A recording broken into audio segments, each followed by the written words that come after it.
Let's understand Coulomb's law in vector form. We have two charges q1 and q2 placed a certain distance apart in free space.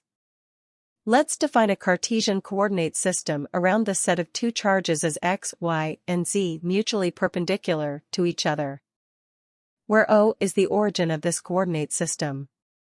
If R1 is the vector defined from the origin to the charge q1 and R2 is the vector defined for charge q2, then the separation between the two charges will be R2 minus R1. The force acting between the two charges will be along the line joining the two charges, hence the force acting on the charge q1 due to q2 will be along F12 and that on q2 due to q1 will be along F21.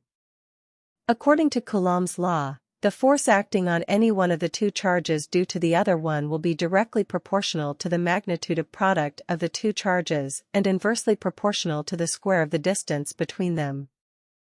After removing the proportionality here, we get a constant, k, which is equal to 1 upon 4 pi epsilon naught. Here epsilon naught is known as the permittivity of free space and has a value of 8.854 into 10 to the power minus 12.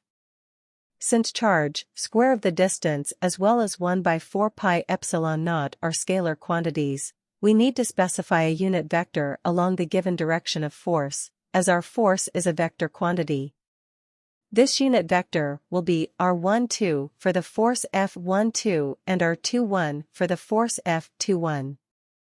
Direction of R12 will be in opposite direction to that of R21, hence direction of F12 will be equal and opposite to that of F21, which shows that even Coulomb's law follows Newton's third law of action-reaction.